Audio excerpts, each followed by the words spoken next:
आज है 19 मई 65 का प्रातः क्लास रिकॉर्ड चला है। कितना मीठा कितना प्यारा शिव भोला भगवान।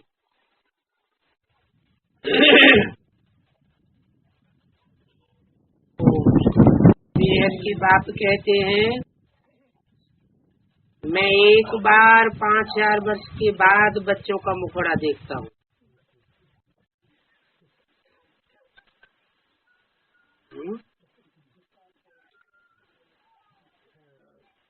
कितने दिनों के बाद?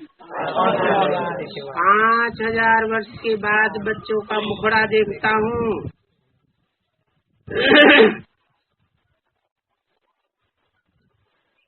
बाप को तो अपना मुखड़ा है नहीं।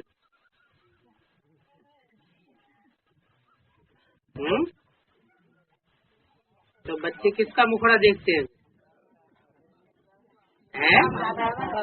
जब बाप को अपना मुखड़ा नहीं है तो बच्चे देखते हैं कि नहीं देखते हैं? देखते हैं।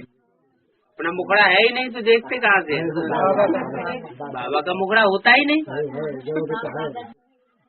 माना शिव बाप का मुखड़ा नहीं होता, शिव बाबा का मुखड़ा होता है। क्योंकि कहने वाला यहाँ बेहद का बाप है, बिंदु बिंदु आत्माओं का बाप है। शिव बाबा तो पराये शरीर का लोन लेते हैं।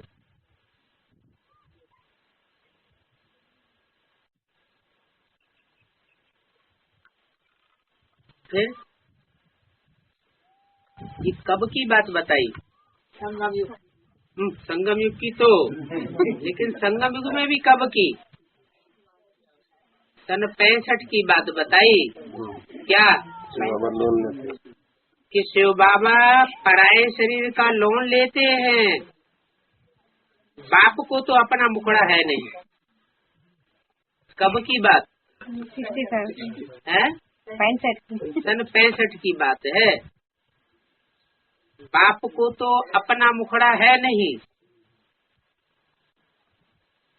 माना 65 में अपना मुखड़ा नहीं है, लोन लेते हैं। तुम बाप दादा दोनों का मुखड़ा देख सकते हो। किसका किसका देख सकते हो?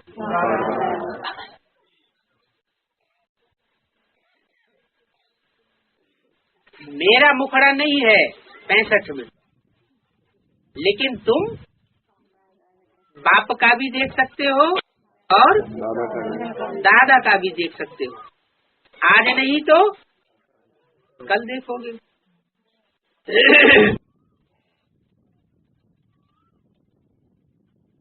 तब कहते हैं बाप दादा का प्यार स्वीकार हो। अब रुंडमाला बच्चों ने देखी है।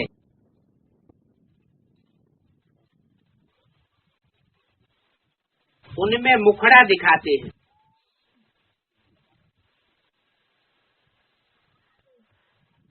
रुंडमाला बनाई जाती है तो शिव बाबा का भी ऐसे मुखड़ा देखेंगे। ये तो कोई को पता नहीं है कि शिव बाबा भी आकर शरीर का लोन व आधार लेते हैं। शिव बाबा इस मुख से बोलते हैं तो ये मुख उनका हो गया ना है? शिव बाबा इस मुख से बोलते हैं तो ये मुख उनका हो गया ना, मेरा क्यों नहीं हो गया? न तो ये कहना चाहिए मेरा हो गया ना। शिव बाबा इस मुख से बोलते हैं तो ये मुख उनका हो गया ना, उनका क्यों कह दिया? हाँ बताया। इस समय एक ही बार बाप आकर बच्चों का मुखड़ा देखते हैं। बच्चे जानते हैं ये शिव बाबा का मुखड़ा किराए पर व लोन पर लिया हुआ है। ऐसे बाप को अपना मकान किराए पर देने से क्या फायदा होता है? पहले पहले तो इनके कान सुनते हैं,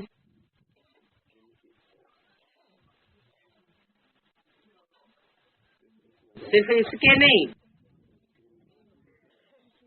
इनके कान सुनते हैं। भले फिर से तुम भी सुनते हो, परंतु तो भी सबसे नजदीक इनके कान हैं।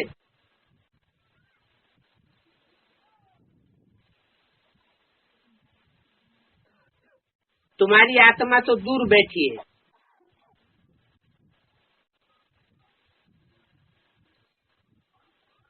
क्या फर्क पड़ेगा? जिनके नजदीक कान हैं और जो दूर बैठे हैं उनके दूर कान हैं, तो उन दोनों के सुनने में फर्क क्या पड़ सकता है? कोई फर्क पड़ सकता है या नहीं पड़ सकता है? नहीं, क्या फर्क पड़ेगा? पास वाले जल्दी सुनेंगे, दूर वाले देर से सुनेंगे। समझेगा फिर बोले। हाँ, समझने का फर्क हो सकता है पास वाला न समझे और दूर वाला जाती समझ जाए, जल्दी समझ जाए। तो इनके कान सुनते हैं, भले फिर से तुम भी सुनते हो, परंतु तो भी सबसे नजदीक इनके कान है। तुम्हारी आत्मा तो दूर बैठी है ना। आत्मा कान द्वारा सुनेगी तो थोड़ा फर्क रहता है। तुम बच्चे यहाँ आते हो सन्मुख मुखड़ा देखने, कहाँ आते हो? मधुबन में। तुम बच्चे यहाँ आते हो सन्मुख मुखड़ा देखने, ये है वंडरफुल मुखड़ा। शिव बाबा कहते हैं मेरा कोई नाम रूप देश काल नहीं है, क्योंकि ये देश तो तुम बच्चों का है ना। शिवरात्रि भी मनाते हैं। बाबा जो निराकार है वो यहाँ आए प्रवेश करते हैं, तो उनका भी ये भारत देश हुआ।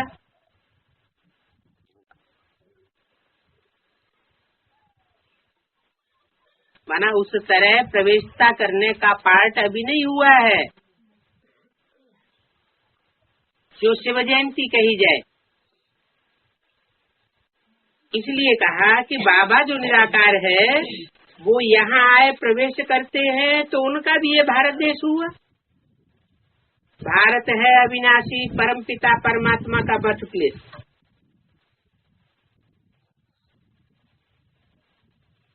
परंतु उनका बर्थ और मनुष्यों के सदस्य नहीं है।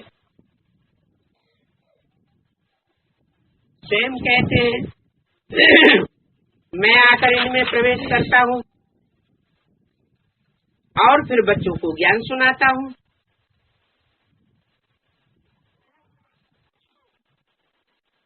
और सब आत्माओं का अपना अपना शरीर है, मेरा कोई शरीर नहीं। शिव का हमेशा लिंग रूप ही दिखावेंगे।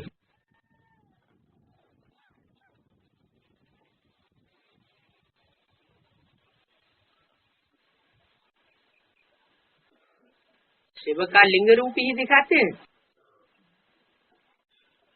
बिंदु नहीं दिखाते हैं। बिंदु दिखाते हैं कहाँ? ज्ञान मार्ग में बिंदु दिखाते हैं। ज्ञान मार्ग में बिंदु दिखाते हैं, बिंदु देखने में आता है। एक सोमनाथ मंदिर तो ऐसा हुआ जिसमें लिंग के बीच में बिंदु रूप हीरा जड़ा हुआ था। बाकी और कोई मंदिर ऐसा नहीं हुआ जिसमें लिंग के साथ बिंदु भी दिखाया हुआ हो, क्योंकि उस समय सतो प्रधान भक्ति की पराकाष्ठा थी, तो दिखा दिया गया। असली चीज देखने में आई। बाकी बाद में लिंग ही दिखाते हैं, बिंदु उड़ाए देते। तो शिव का हमेशा लिंग रूप ही दिखावेंगे। रुद्र ज्ञान यदि रखते हैं तो मिट्टी के गोल गोल लिंग बनाते हैं।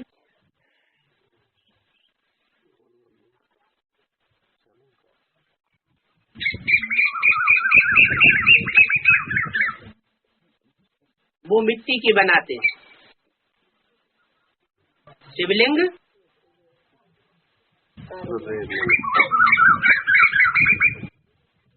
हीरे का भी बनाते हैं, सोने का भी बनाते हैं, रजत लिंग भी कहा जाता है, ताम्र लिंग भी कहा जाता है, और पत्थर का भी बनाते हैं। हाँ, गंगा स्नान करने जाते हैं तो मिट्टी का भी बना देते हैं।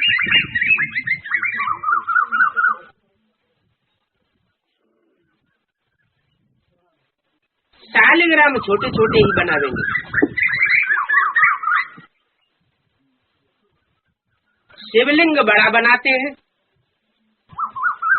क्यों?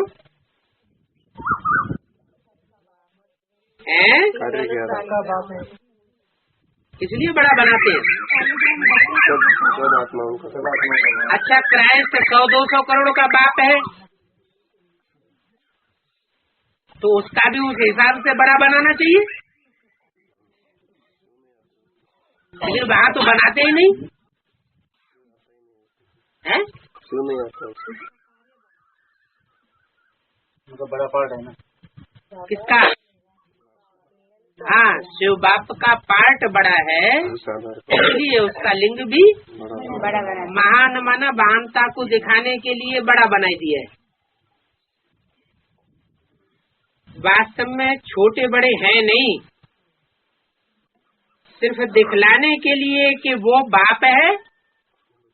जैसे मुरली में भी कहते हैं, बच्चे तुम्हारा बाप आया हुआ।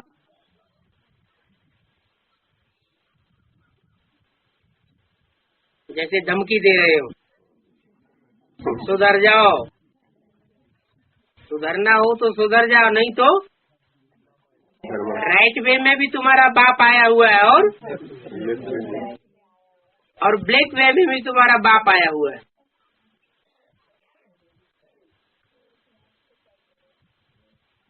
तो सिर्फ दिखलाने के लिए है कि वो बाप है, वो बच्चे हैं, इसलिए छोटा बड़ा दिखाते हैं। पूजा भी दोनों की अलग अलग करते हैं। समझते भी है वो शिव है, वो शालिग्राम है। ऐसे तो नहीं कहते हैं सब शिव ही शिव है, नहीं। शिवलिंग बड़ा बनाते हैं, शालिग्राम छोटे छोटे बनाते हैं। ये सब बच्चे हैं उनके साथ। बाबा ने समझाया इन शालिग्रामों की पूजा क्यों करते हैं?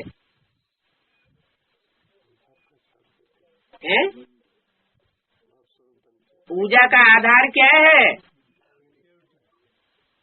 कोई विशेष प्योरिटी अपना ही है, क्यों? प्योरिटी के आधार पर उनकी पूजा भी शालिग्रामों की होती है। क्योंकि तुम सब आत्माएं हो ना, मानो 500 करोड़ आत्माएं नहीं है जो 1 लाख 2 लाख 4 लाख 9 लाख शालिग्राम बनाते हो। वो आत्मा है, बाकी 500 करोड़ आत्मा नहीं है। आत्मा है, आत्मा है, शालिग्राम नहीं है। शालिग्राम बना करके उनकी पूजा नहीं की जाती है। क्यों नहीं की जाती है? हाँ, क्योंकि 1 लाख 2 लाख ऐसे निकलते हैं जिन्होंने आत्मिक स्थिति को धारण किया है प्रैक्टिस करके, बाकी ने वो प्रैक्टिस नहीं की है। इसलिए पूछा इन शालिग्रामों की पूजा क्यों करते हैं? 500 करोड़ की तो नहीं करते, लाख 2 लाख शालिग्राम बनाते हैं, उनकी पूजा करते हैं। तो कारण बताया कि तुम सब आत्माएं हो, तुम देह भान से परे की स्टेज में हो जाते हो। तुम इस शरीर के साथ भारत को भ्रष्टाचारी से श्रेष्ठाचारी बनाए रहे। क्या कहा? शरीर छोड़ के नहीं,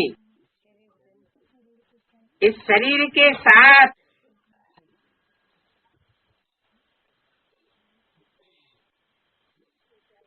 जो भारत भ्रष्टाचारी हो गया है, उस भारत को क्या बनाते हो? श्रेष्ठाचारी बनाते हो। शरीर के साथ श्रेष्ठाचारी बनाते हो। तो भारत यहाँ कोई जमीन है, जड़ जमीन का नाम दिया हुआ है, या कोई चैतन्य आत्मा की बात है? तो भारत जो भ्रष्टाचारी भ्रष्ट आचरण करने वाला बन गया है, उसको तुम श्रेष्ठाचारी बनाते हो। श्रीमद शिव बाबा की शालिग्राम ले रहे हैं। क्या? जो आत्मिक स्थिति में नहीं स्थित होते, वो उस श्रीमत को नहीं पकड़ पाते। श्रीमत कौन ले रहे हैं? जो आत्मिक स्थिति वाले शालिग्राम हैं, जिनकी पूजा होती है, वो शिव बाबा की श्रीमत लेते हैं। ये भी ज्ञान यज्ञ रचा हुआ है। रुद्र ज्ञान यज्ञ शिव बाबा का है।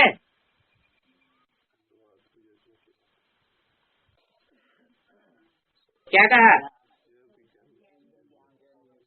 ज्ञान यज्ञ शिव बाबा का है।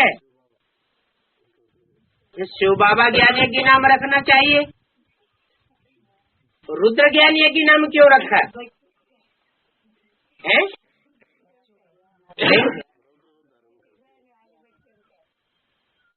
रुद्र ज्ञान तो बच्चों ज्ञान यज्ञ रखना चाहिए।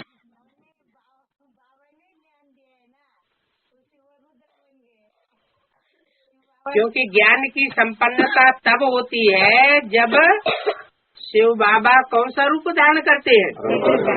रौद्र रूप धारण करते हैं। तो संपन्नता का ही गायन होता है। इसलिए रुद्र ज्ञान यज्ञ नाम रखा हुआ है। शिव बाबा भी बोलते हैं और शिव शालिग्राम भी बोलते हैं। बोलने वाले कौन है? आत्माएं हैं दोनों। ये अमर कथा सत्यनारायण की कथा है।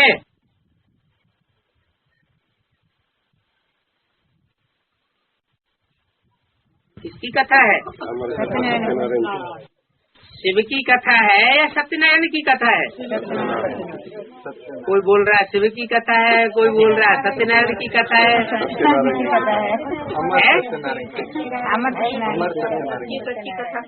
अमरनाथ की कथा है। एक बात बताओ, एक ही कथा है? तीनों कथा एक ही है? तीनों कथा एक ही है?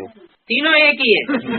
अमर सत्यनारायण कथा। जो शिव बाबा है, जो अमरनाथ है, जो सत्यनारायण है, वो एक ही है। एक शरीर में आते हैं ना। हाँ, एक ही शरीर में दोनों आत्माओं का पाठ चलता है। इसलिए सत्यनारायण की भी कथा है और अमरनाथ की भी कथा है। मनुष्य को नर से नारायण बनाती है ये कथा। क्या? ये कथा सुनने वाले और समझने वाले, अपने जीवन में धारण करने वाले नर से क्या बन जाते हैं? नर से नारायण बन जाते हैं। तो सबसे पूजा उनकी ऊंच हुई ना, किनकी? उनकी। आने वाले पर उनकी कह के दूर क्यों किया?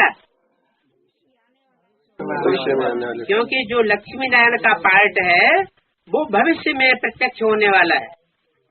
सन 65 में पार्ट प्रत्यक्ष नहीं होता। 65 में जो पार्ट प्रत्यक्ष ही नहीं होता तो पहले से कैसे कह दे। इसलिए बोला सबसे पूजा उनकी ऊंच हुई ना। तो जो सबसे ऊंच पूजा लेने वाला है, याद भी किसको करना चाहिए? उस ऊंच को ही याद करना चाहिए। ऊंचते ऊंचे शिव बाबा, और कथा सबसे ऊंचते ऊंची किसकी गाई हुई है? अमरनाथ की कथा या सत्यनारायण की कथा। इसका मतलब ये हुआ कि जो सत्यनारायण है वही अमरनाथ है, क्योंकि सत्य ही अमर होता है। जो असत्य होता है वो अविनाशी नहीं हो सकता। असत्य आज ठहरेगा और कल उड़ जाएगा, और सत्य हमेशा सत्य है। सत्य को कितना भी दबाया जाए, सत्य सर के ऊपर चढ़कर बोलता है। तो बोला सबसे पूजा ऊंच उनकी हुई, सत्यनारायण की। इसलिए एक मुरली में बोला है सबसे सहज पुरुषार्थ है सत्यनारायण को याद करना। किसको याद करो? नारायण को याद करो।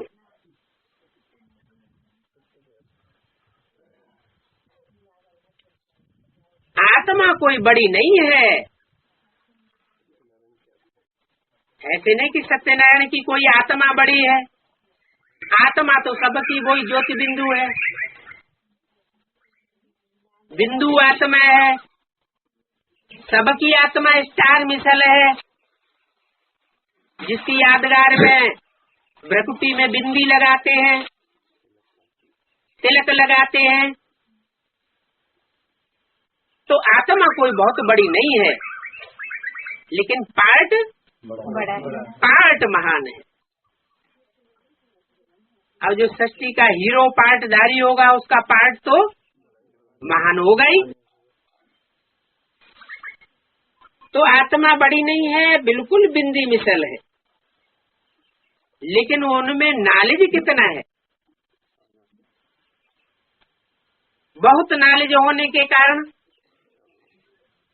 ढेर सारा ज्ञान जल भरा होने के कारण उसकी उपमा सागर से दी जाती है। ज्ञान का सागर है,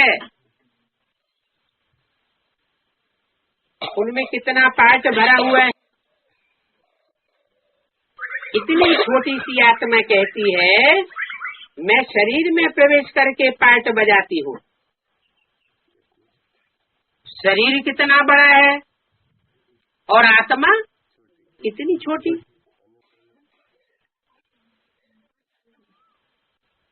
आत्मा तो कीड़े पशु पक्षी पतंगे सब में आत्मा होती है। हाथी में भी आत्मा होती है। तो ऐसे नहीं कि हाथी की आत्मा बड़ी होती है और चींटी की आत्मा छोटी होती है। आत्मा तो दोनों की एक समान है। इतनी सूक्ष्म है जो इन आँखों से देखने में नहीं आती।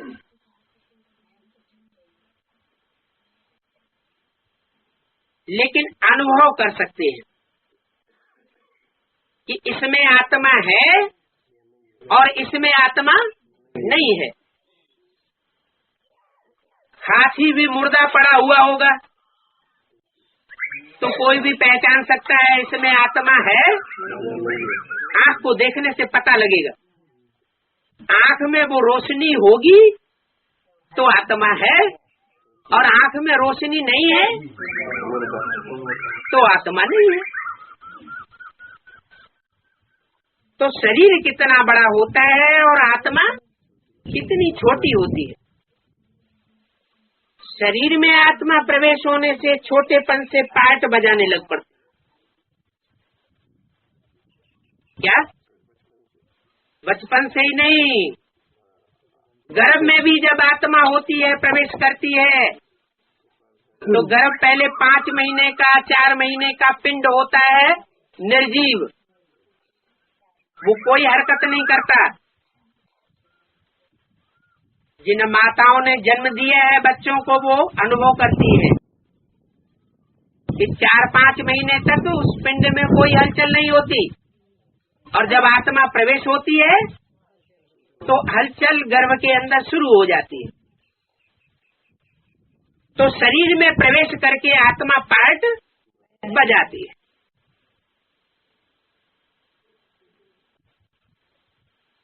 अनादि अविनाशी पार्ट मिला हुआ है। शरीर तो जड़ है, उसमें जब चैतन्य आत्मा प्रवेश करती है, उनके बाद गर्भ में सजाएं खाने लगती है।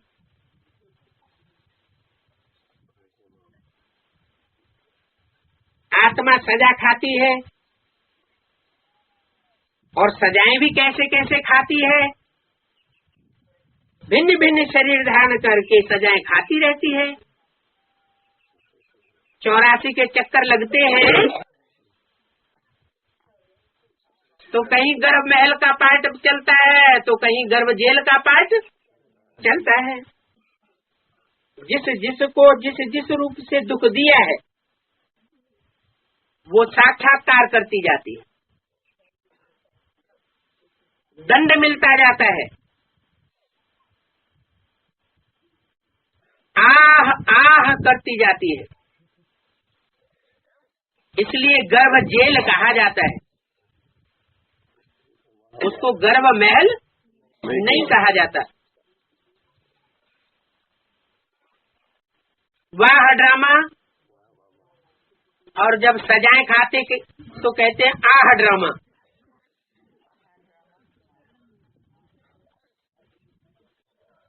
ये ड्रामा कैसा अच्छा बना हुआ है। पापी पाप करते हैं और उनको सजा मिलती है, तो भी अच्छा कहेंगे या बुरा कहेंगे? तो भी अच्छा कहेंगे। तो बोला कैसे सजाएं खाती है, साक्षात्कार करती जाती है, दंड मिलता जाता है, कितना पार्ट बजाती है। आत्मा अंजाम करती है कि मैं कब पाप नहीं करूंगी। इतनी छोटी आत्मा को कितना विनाशी पार्ट मिला हुआ है। 84 जन्म का पार्ट बजाए फिर रिपीट करती है। फिर 84 का चक्कर, एक के बाद दूसरा चक्कर, दूसरे के बाद तीसरा चक्कर, ये चक्कर चलता ही रहता है। ये वंडरफुल बात है ना, ये वंडरफुल बातें बाप ही बैठ समझाते हैं। मनुष्य आत्माएं जो जन्म मरण के चक्कर में आने वाली हैं, गर्भ जेल में बार बार सजाएं खाने वाली हैं, वो मनुष्य गुरु बन करके कोई के 84 का चक्कर नहीं समझा सकती। एक शिव बाप ही आकर के पूरा चक्कर का राज समझाते हैं। बच्चे भी समझते हैं कि ये तो यथार्थ बात है। जो बात बाप सुनाते हैं वो यथार्थ है। इतनी छोटी बिंदी में कितना पार्ट है। आत्मा का बहुतों को साक्षात्कार होता है। गाते भी हैं कि आत्मा स्टार है, भ्रकुटी के बीच चमकता है अजब सितारा, ऐसे गीत भी गाते हैं जो इस भ्रकुटी के बीच में रहती है। कितना पार्ट बजाती है। इनको कहा जाता है कुदरत। तुम तो जानते हो, हम आत्मा एक शरीर छोड़ दूसरा लेती हैं, हमको बाबा आए पढ़ाए रहे,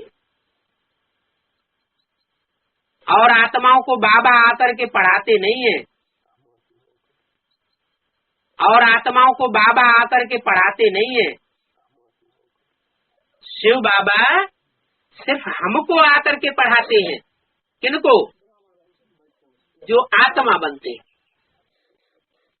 जो देवभान में रहते हैं, अपनी चलाते हैं, मनमत पर चलते हैं या मनुष्य मत पर चलते रहते हैं, देहभान नहीं छोड़ पाते तो उनको मैं आए करके पढ़ाता नहीं।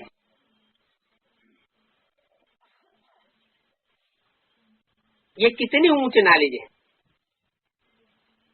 आत्मा इन ऑर्गन्स के द्वारा समझती है और दूसरों को समझाती है। दुनिया में कोई ये नॉलेज नहीं है। कौन सी नॉलेज? 84 के चक्कर की नॉलेज कोई को नहीं है।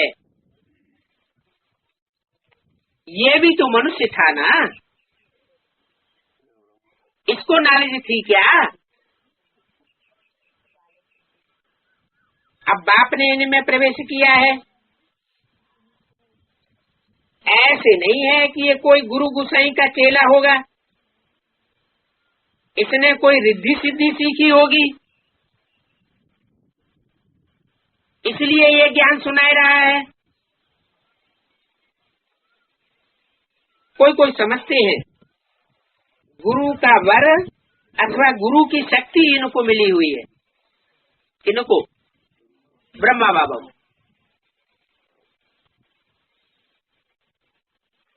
माउंट आबू में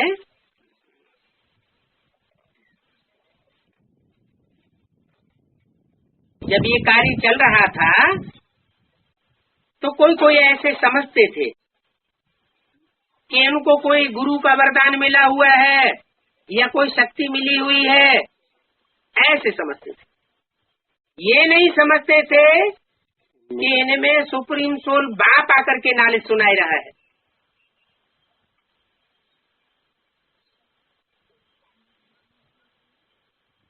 ये तो बातें ही न्यारी हैं। सन्मुख सुनने से तुमको बहुत मजा आता है। क्या? ज्ञान भी 3-4 तरह से सुना जाता है।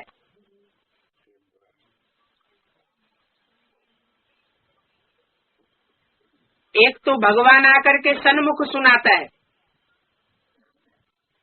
सन्मुख वही हो पाते हैं जिन्होंने जन्म जन्मांतर विमुख का पार्ट नहीं बजाया है।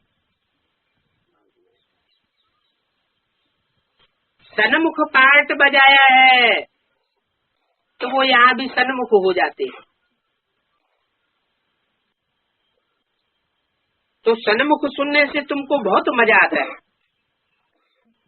दूसरे तरीके से कैसे सुनते हैं? टैप में भर जाता है तो भगवान ने जो सुनाया वो टैप में सुन लिया, वो फिर नंबर 2 का माल हो जाता है। क्यों नंबर 2 का माल हो जाता है? क्योंकि टैप जब सुनाएगा तो उसमें सुनाने वाले की दृष्टि का फोर्स नहीं होगा। सुनाने वाला जिस वाइब्रेशन से सुना रहा है वो वाइब्रेशन नहीं फैलेगा, तो बात बदल जाती। तो सन्मुख सुनने से तुमको बहुत मजा आएगा। सेकंड क्लास मजा उनको आता है जो टैप से सुनते हैं। अच्छा, टैप से नहीं, कोई वीडियो में देखते हैं तो उनको गुड सेकंड क्लास कह दो, क्योंकि हाव भाव एक्सप्रेशन वो चित्र में तो दिखाई पड़ता है लेकिन वाइब्रेशन नहीं। टीवी के चित्र में वाइब्रेशन नहीं प्रसारित होते जो सन्मुख प्रसारित होते हैं। और तीसरा है जो कुछ भगवान ने सुनाया वो कागज की गीता में पढ़ लिया।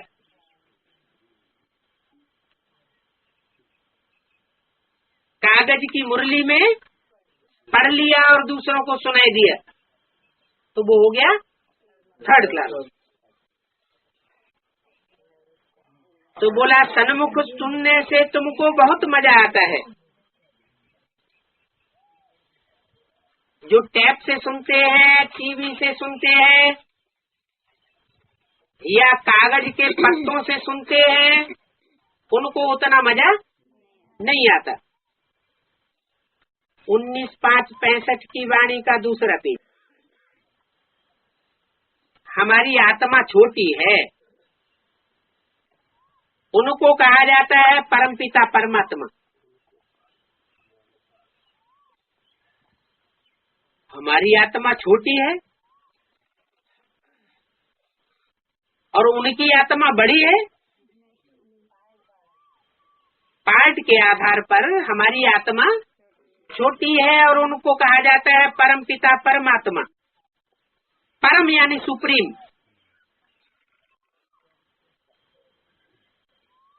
उनकी सुप्रीमेसी है।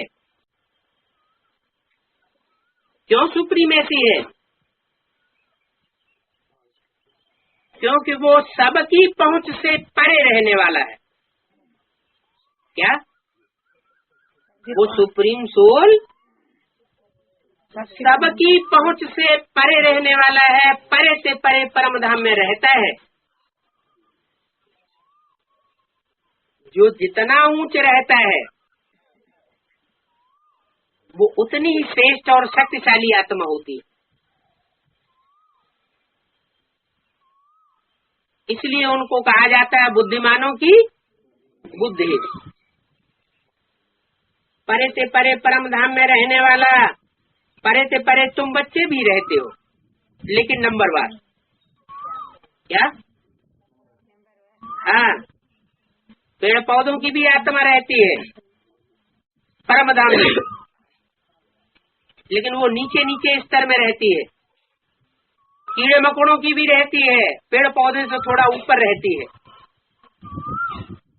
पशु पक्षियों की भी आत्माएं रहती है, लेकिन वो कीड़े मकोड़ों से थोड़ा ऊंचे स्तर में रहती है। राक्षसी आत्माएं भी रहती हैं, मनुष्य आत्माएं भी रहती हैं और देवात्माएं भी परम धाम में रहती है। देवताओं में भी नंबरवार है। कोई तो कन्वर्ट होने वाले हैं और कोई कभी कन्वर्ट नहीं होते। तो जो कन्वर्ट नहीं होते वो भगवान के सुप्रीम सोल के बिल्कुल नजदीक रहते हैं। कन्वर्ट होना माना प्रभावित होना। सुप्रीम सोल बाप आकर जो बातें सुनाए रहा है उसके मुकाबले कोई अपनी बात दूसरी सुनाने लगे तो दूसरों की बातों में आने वाले नहीं है, तो कहेंगे प्रभावित नहीं है। अगर कोई अपनी मनुष्य मत मिक्स करके सुनाता है और बाप की मत से वो भिन्न मत है और उस मत के प्रभाव में आ जाता है, तो किसकी प्रजा हो गया? उसी की प्रजा हो गया। यहाँ उसकी प्रजा हो गया तो द्वापर से उसी धर्म में कन्वर्ट। इसलिए बोला जो जिस धर्म का होगा वो उसी की बात मानेगा ना, दूसरों की बात। भगवान भी उतर आए, ब्रह्मा भी उतर आए तो भी उसकी बात मानने वाला नहीं होगा। तो बाप कितनी महीन बातें सुनाते हैं। शुरुआत में ये थोड़ी ही बातें समझाते थे। क्या? बच्चा छोटा होता है तो प्राइमरी स्कूल की बेसिक नॉलेज दी जाती है। वही बच्चा जब बड़ा होता है तो उसको कॉलेज की गहरी गहरी बातें समझाई जाती है, सूक्ष्म बातें। तो बताया ये ईश्वरीय नॉलेज है, इसमें भी पहले हल्का हल्का ज्ञान सुनाया जाता है, बाद में गहरी बातें भी बताई जाती है। दिन प्रतिदिन तुम बच्चों को कितनी नॉलेज मिलती है, और ये नॉलेज देते कौन है? ऊंच से ऊंच भगवान। कौन देते हैं? ऊंच से ऊंच भगवान। अच्छा, भगवान भी ऊंचे और नीचे होते हैं? भगवान एक होता है या ऊंचे और नीचे अलग अलग प्रकार के होते हैं? जिसमें आते हैं भगवान अनेक होते हैं कि एक होता है? फिर ऊंचे से ऊंचे और नीचे से नीचे का क्या सवाल? जैसे बुद्ध महात्मा बुद्ध हुए और उनके फॉलोअर्स उनको भगवान मानते हैं। हिंदुओं में भी 24 अवतारों में भगवान बुद्ध की गिनती कर दी है। तो ऊंचे और नीचे का फर्क किसने किया? मनुष्य आत्माओं ने फर्क किया ना, उस हिसाब से कहा ऊंचे ऊंचे भगवान है। वो आकर के कहते हैं कितनी छोटी आत्मा है, आर्गन्स द्वारा बात करती है। ये सूक्ष्म ज्योति बिंदु आत्मा का ज्ञान कोई दूसरे भगवान नहीं सुना सकते। क्यों नहीं सुना सकते? क्योंकि वो सब जन्म मरण के चक्र में आने वाले हैं। देह से जन्म लेते लेते देह भान में बंध जाते हैं। देह रूपी मिट्टी अपने को समझने लग पड़ते हैं। सुप्रीम सोल एक ऐसा है जिसे शिव कहा जाता है, वो कभी जन्म मरण के चक्र में नहीं आता, देह के बंधन में बंधता ही नहीं। तो देहभान कहाँ से आएगा? वो तो सदैव अपने को ज्योति बिंदु समझता है और सदैव दूसरों को आत्मा का ज्ञान देता है। बाकी जितने मनुष्य मात्र हैं वो सब दूसरों को कौन सा ज्ञान देते हैं? देह अभिमानी बनाने का ज्ञान देते हैं। खुद देहवानी बनते हैं और दूसरों को भी देह अभिमानी में लाते हैं। तो ऊंचे भगवान है, वो आकर के कहते हैं बच्चे कितनी छोटी आत्मा आगंस द्वारा बात करती है। भ्रकुटी की भी चमकती है। तो सिर्फ कहने मात्र कह देते हैं, किसी की बुद्धि में नहीं आता है, किसको ये नॉलेज है नहीं जो आकर के समझावे। सब बातें शास्त्रों में है क्या? सब बातें तो आत्मा के बारे में नहीं है। गीता में कह दिया है अणु अणियांसम, आत्मा अणु रूप है, लेकिन फिर ये नहीं बताया कि आत्मा चैतन्य है। वहीं पर ये भी तो बताना चाहिए कि आत्मा अणु रूप है, फिर आत्मा चैतन्य है, फिर आत्मा ज्योतिर्मय है। कहीं बता दिया अंगुष्ठ प्रमाण है। तो फिर बातें ही दो हो जाती हैं। तो सब बातें शास्त्रों में है क्या? बिल्कुल नहीं। श्री कृष्ण जो पूरे 84 जन्म लेते हैं उनको भगवान कैसे कहा जा सकता है? तुम्हारे में भी ये बातें बहुत थोड़ी समझते हैं। जो अच्छी रीति धारण करते हैं और फिर औरों को कराते हैं। क्या हमारे में भी कोई है जो कृष्ण को भगवान मानते हैं? नहीं। धर्म की आत्मा है ना। ब्राह्मणों में कोई नहीं मानते कि कृष्ण भगवान है? कौन मानते हैं? हाँ, ब्रह्मा कुमार कुमारी तो यही मानते हैं कि भगवान का साकार रूप दादा लेकर आज हुए, जिनके द्वारा माउंट आबू में परमात्मा ने आकर के ज्ञान सुनाया। वो गीता ज्ञान हुआ। उस गीता ज्ञान से सारी दुनिया की सदगति होनी है। अरे अगर सिर्फ सुनाने मात्र से ही दुनिया की सदगति हो जाए तो गीता का ज्ञान तो दुनिया में चारों ओर फैला हुआ है। फिर भगवान को प्रैक्टिकल में आने की क्या दरकार है? फिर तो मनुष्य गुरु ही स्वर्ग स्थापन कर ले। नरक को स्वर्ग बनाने का काम सिर्फ परमात्मा बाप का है। रामकृष्ण की आत्माओं का ये काम नहीं है। भले वो सुप्रीम सोल रामकृष्ण के द्वारा इस सृष्टि में आकर के पार्ट बजाता है,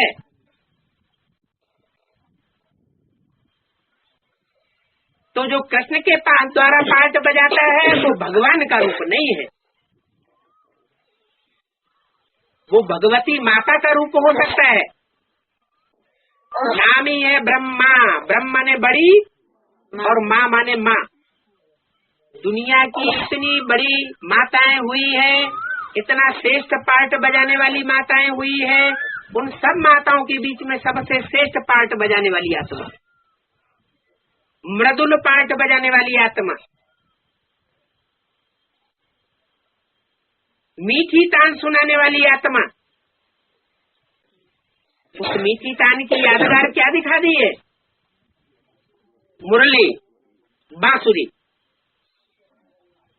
ऐसी मीठी तान बच्चों को सुनाई जिस मीठी तान को सुन करके हर बच्चा मोहित हो गया।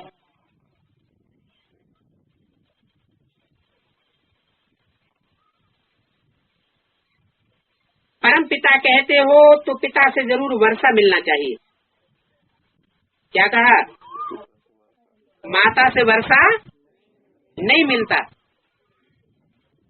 अगर भगवान ब्रह्मा में आता भी है, ज्ञान सुनाता भी है, तो ब्रह्मा के द्वारा कोई वर्षा, स्वर्ग का वर्षा कहो, मुक्ति जीवन मुक्ति का वर्षा कहो, वो भगवान ब्रह्मा के द्वारा नहीं देता।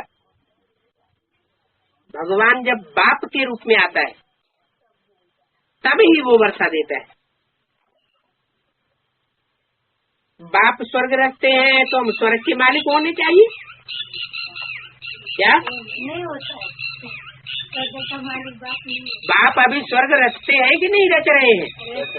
रच रहे हैं। जब बाप स्वर्ग रच रहे हैं तो हम स्वर्ग के मालिक होने चाहिए ना। करोड़पति बाप होता है और करोड़पति बाप के घर में बच्चा पैदा हो तो करोड़ का मालिक पैदा होने से ही हो जाता है कि नहीं? हो जाता है। फिर हम रोडपति क्यों बने हुए? क्योंकि हम अभी पूरे आत्मिक स्थिति वाले आत्मा नहीं बने। बाप तो कहते हैं बच्चे अपन को आत्मा समझो, लेकिन हम घड़ी घड़ी देहभान में आते रहते हैं। मैं ये हूँ, मैं वो हूँ, मैं फलाना हूँ। तो देहभान में आने के कारण हम रावण के बच्चे बन जाते हैं। तो बाप कहते हैं बाप स्वर्ग रचते हैं तो स्वर्ग के मालिक होने चाहिए। उनको भी जरूर बाप से वर्षा मिला होगा। कहाँ वर्षा दिया होगा? सतयुग में वर्षा दिया होगा क्या? सत्य का युग तो है ही सतयुग, वहाँ वर्षा देने की बात नहीं है। जब सतयुग और कलयुग का संगम होता है, पापी युग और पुण्य आत्माओं का युग सतयुग, दोनों का जब मेल होने का टाइम होता है, तब बाप आकर के हम बच्चों को वर्षा देते हैं।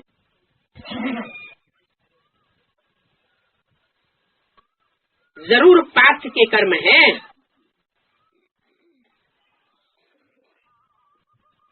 उन पास्ट के कर्मों के आधार पर उनको स्वर्ग में वर्षा मिलता है।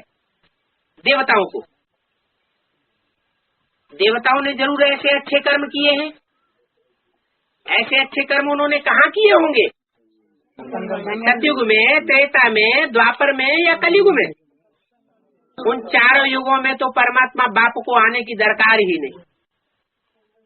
कब आता है?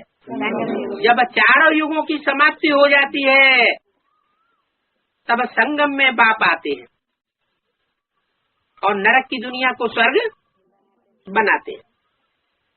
अभी तुम कर्मों की थ्योरी को समझते हो क्या? कि कर्म अकर्म विकर्म की गति को तुम अभी समझते हो। कौन सा कर्म है, कौन सा विकर्म विपरीत कर्म है और कौन सा अकर्म हो जाता है। तुमको बाबा ऐसे कर्म सिखलाते हैं जिससे तुम ऐसे बन सकते हो। कैसे? तुमको बाबा ऐसे कर्म सिखलाते हैं जिन कर्मों से तुम ऐसे बन सकते हो, बाबा इशारा किया करते थे। लक्ष्मी नारायण का चित्र बाजू में रखा रहता था, वहाँ इशारा करके बताते थे तुम ऐसे देवता बन सकते हो। भगवान आके जो ज्ञान देते हैं वो ज्ञान ही ऐसा देते हैं जिससे नर से नारायण बने और नारी से लक्ष्मी बने। तो तुम ऐसे बन सकते हो। जब तुम ब्रह्मा मुखवंशावली बनते हो तब शिव बाबा ब्रह्मा मुख से तुमको ये नाली सुनाते हैं। कितना रात दिन का फर्क है। वेद शास्त्र आदि पढ़ते पढ़ते घोर अंधियारे में चले गए हो।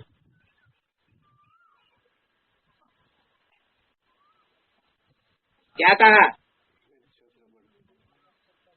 वेद शास्त्र पढ़ने से कोई ज्ञानी बनता है कि अज्ञान अंधकार में चला जाता है?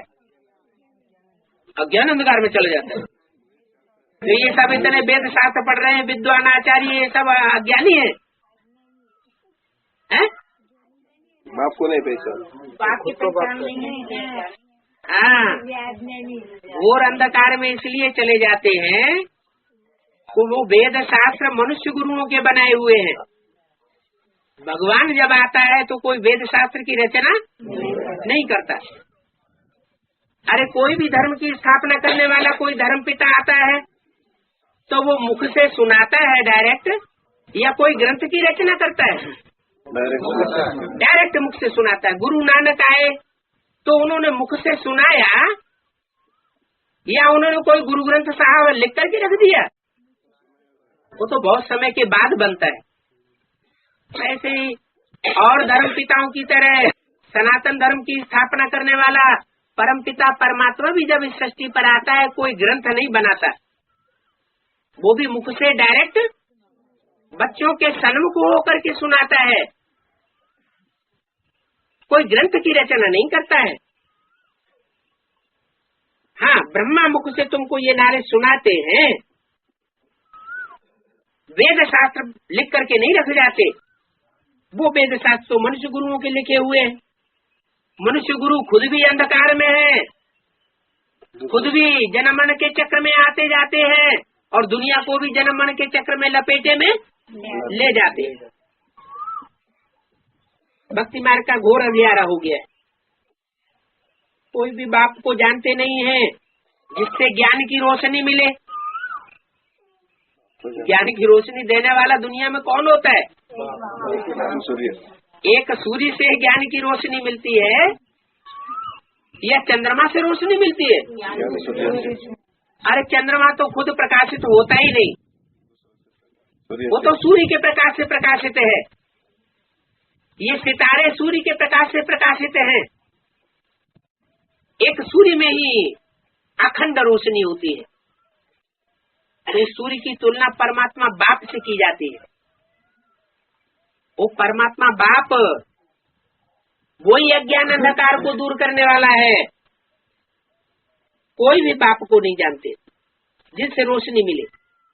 कहते हम एक्टर तो पाठ बजाने आए हैं इस कर्म क्षेत्र पर, परंतु हम कौन हैं, हमारा बाबा कौन है, कुछ भी किसी को पता नहीं है।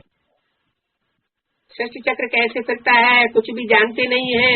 गाया भी हुआ है, अहल्याएं, गड़काएं, कुब्जाएं, उनको आकर के पढ़ाते हैं। पढ़ने वाले भी कौन? अहल्याएं,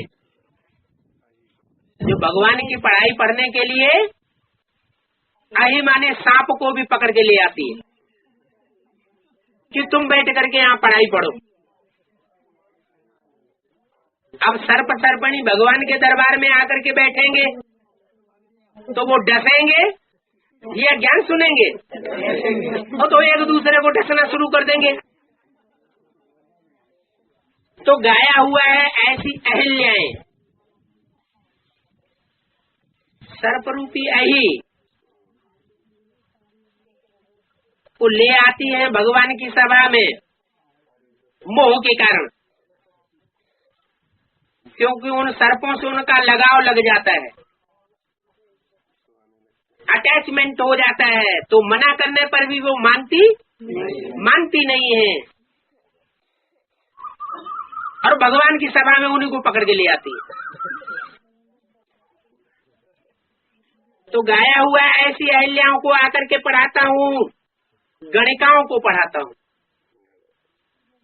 गणिका किनको कहा जाता है? गणिका कहा जाता है जो संगठन बना करके संगठन के बीच गीत गाती है। गीत गाती है भगवान के और रहती है बड़ुओं के साथ।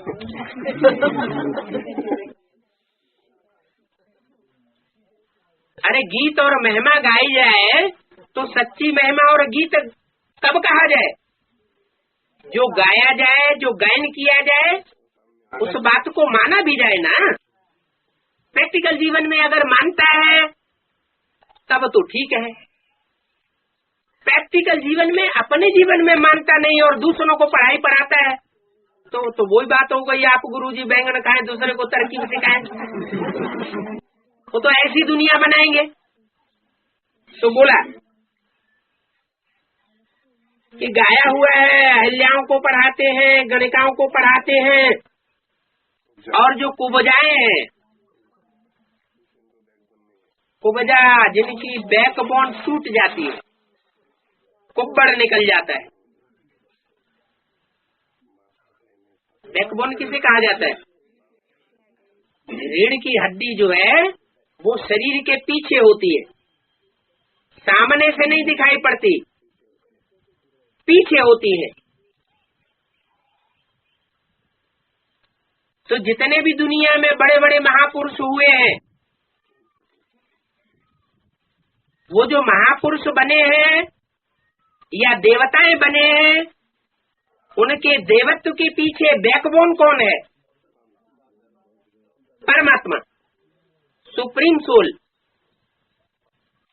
उस सुप्रीम सोल से उन्होंने पढ़ाई पढ़ी है विशेष, तो महान आत्माएं या देवताएं बने हैं।